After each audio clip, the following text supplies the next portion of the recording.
নমস্কার। Sir Chandrashekhar Venkataraman CB ভারতীয় বিজ্ঞানী, যিনি রমন ক্রিয়া আবিষ্কারের জন্য বিখ্যাত হয়ে আছেন। রমন প্রভাব আবিষ্কারের জন্য সিবি রমন পদার্থবিজ্ঞানে নোবেল পুরস্কার পেয়েছেন 1930 সালে। নোবেল পুরস্কারের বিষয় ছিল আলোর বিচ্ছুরণের ক্ষেত্রে তার মৌলিক আবিষ্কার। শুধু ভারতীয় উপমহাদেশে নয়, সমগ্র এশিয়ার মধ্যেই তিনি হলেন বিজ্ঞানে প্রথম নোবেল পুরস্কার বিজয়ী। 1917 সালে কলকাতা বিশ্ববিদ্যালয়ে পদার্থবিজ্ঞানে যোগ দিয়ে প্রফেসর সিবি রমনের নতুন জীবন শুরু। টানা 15 বছর এই পদে ছিলেন তিনি। রমন প্রভাব বা রমন বিক্ষেপণ হচ্ছে ফোটন কণা সমূহের অস্থিতিস্থাপক বিকিরণ। 1918 সালে চন্দ্রশেখর ভেঙ্কটরমন ও তার ছাত্র এস কৃষ্ণান তরল পদার্থে রমন প্রভাব আবিষ্কার করেন। চন্দ্রশেখর রমনের নামানুসারে এটির নামকরণ করা হয়। আজ 7ই নভেম্বর প্রথম নোবেল জয়ী বিজ্ঞানী চন্দ্রশেখর ভেঙ্কটরমনের জন্মদিন। এই উপলক্ষে ইউটিউবের সাহিত্য নবদিগন্ত চ্যানেলে আজকের আলোচ্য বিষয় সিবি রমন ভারতে বিজ্ঞান চর্চার প্রতিকৃত। গ্রন্থনায় রবীন্দ্র কুমার চক্রবর্তী। বিজ্ঞানের প্রাচীনতম শাখাগুলোর মধ্যে পদার্থবিজ্ঞান নিঃসন্দেহে অন্যতম। শুধুমাত্র গণিত ও চিকিৎসার বিজ্ঞান ছাড়া বোধহয় বিজ্ঞানের আর কোনো শাখাই এতটা প্রাচীনত্বের দাবি রাখতে পারে না। কিন্তু জ্যোতির্বিজ্ঞান ও পদার্থবিজ্ঞানের সমন্বয়ে জ্যোতিঃ পদার্থবিজ্ঞান নামে বিজ্ঞানে যে নতুন শাখাটা গড়ে উঠেছে, সেটা বয়সের বিচারে নিতান্ত অর্বাচীন। 19বিংশ শতাব্দীর দ্বিতীয়ার্ধে যখন জ্যোতির্বিজ্ঞানে বিভিন্ন পর্যবেক্ষণ ব্যাখ্যা করতে পদার্থবিজ্ঞানের ব্যবহার শুরু হলো, তখনই বিজ্ঞানের এই নতুন শাখাটির উদ্ভব ঘটল।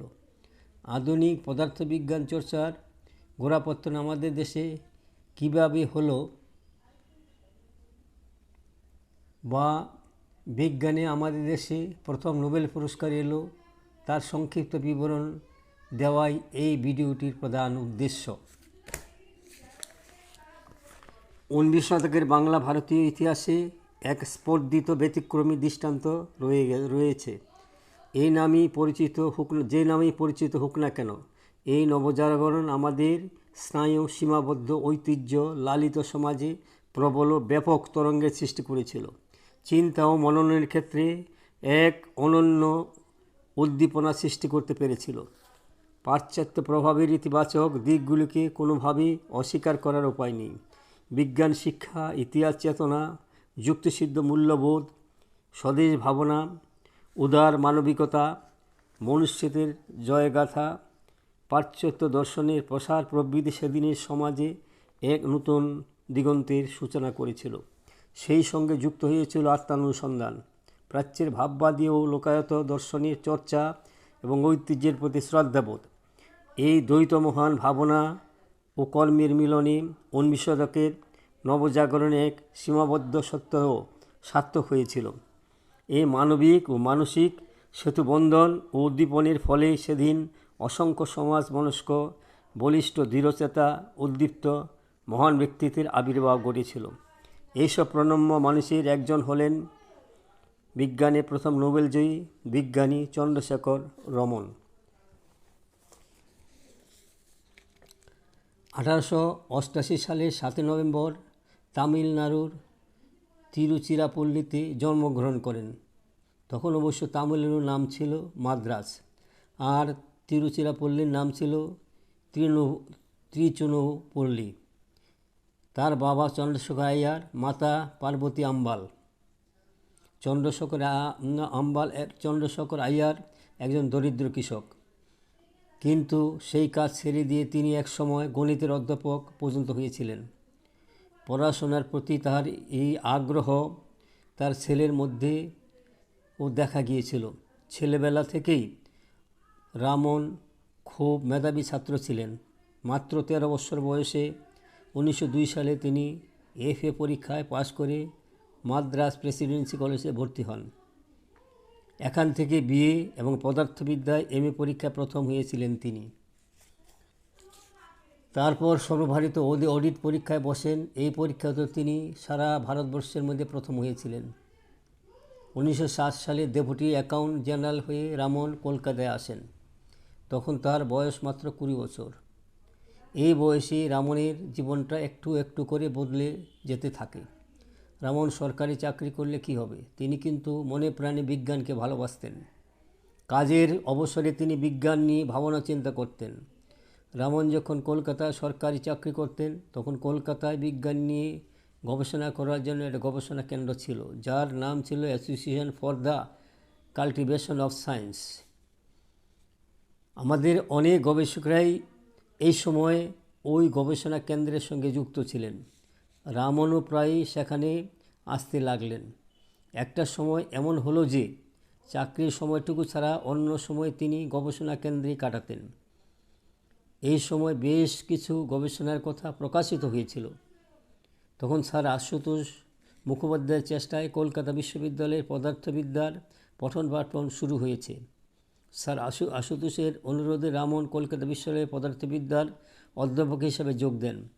সরকারি চাকরি ছেড়ে রামন অধ্যাপক হিসাবে কাজ করতে শুরু করেন। রামনের পড়াশোনার গুণে ছাত্রছাত্রী মহলে তার খুব নাম ডাক হয়েছিল। কলকাতা বিশ্ববিদ্যালয়ে পড়ানোর ফাঁকে ফাঁকে তিনি গবেষণার কাজ শুরু করলেন। আলোক বিজ্ঞান ও শব্দবিজ্ঞান নিয়ে রামন অনেক কিছু গবেষণা করলেন। গবেষণা সংক্রান্ত অনেক লেখা দেশ বিদেশে বিভিন্ন পত্রপত্রিকায় প্রকাশিত হওয়ার পর বিজ্ঞানী মহলে রামনের নাম খুবই সাড়া পড়ে যায়। শব্দবিজ্ঞানের গবেষণায় তিনি বেছে নিয়েছিলেন আমাদের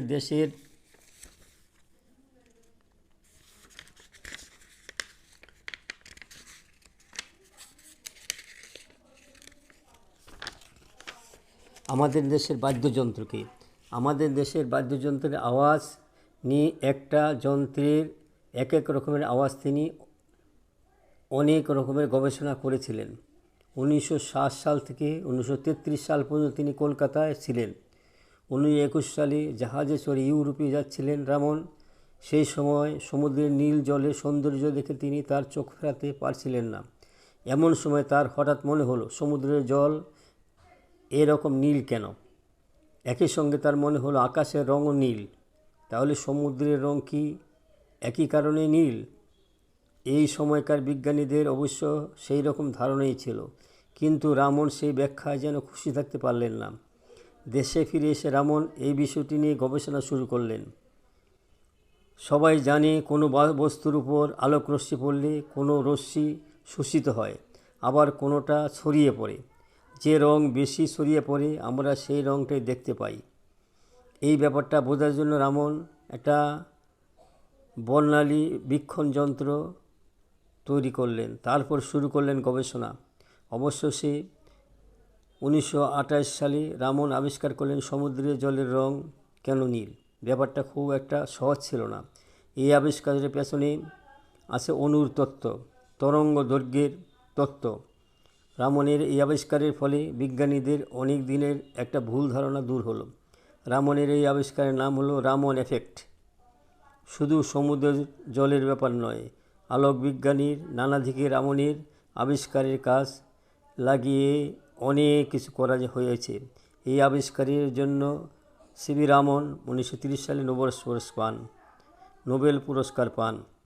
এছাড়াও অনেক কিছু সম্মান তিনি পেয়েছেন। 1940 সালে তিনি লন্ডন রয়্যাল সোসাইটির সদস্য হয়েছিলেন। কলকাতা বিশ্ববিদ্যালয়ের তাকে ডিএসসি ডিগ্রি দিয়েছিলেন। ভারত সরকার দিয়েছিলেন ভারতরত্ন উপাধি। 1943 সালে বেঙ্গলের রামন একটি গবেষণা কেন্দ্র গড়ে তুলেছিলেন। তারই নাম অনুসারে গবেষণা কেন্দ্রের নাম দেওয়া হয়েছে রামন গবেষণা কেন্দ্র। 1970 সালে 21শে নভেম্বর বাঙ্গালোর নিজের বাড়িতে এই মহান বিজ্ঞানীর মৃত্যু হয়। তার জীবনের পুরস্কারগুলি হল পদার্থবিজ্ঞানী নোবেল পুরস্কার, ভারতরত্ন, লেনিন পিস প্রাইজ, মাতেউচি পদক, হিউজ মডেল, ইহা ছাড়াও অন্যান্য পুরস্কার তিনি ভূষিত হয়েছিলেন। বন্ধুগণ, আজকের ভিডিওটি এখানেই শেষ হলো। উক্ত ভিডিওটি যদি আপনার ভালো লাগে তবে অবশ্যই সাবস্ক্রাইব, শেয়ার এবং লাইক করতে ভুলবেন না যেন। ধন্যবাদ।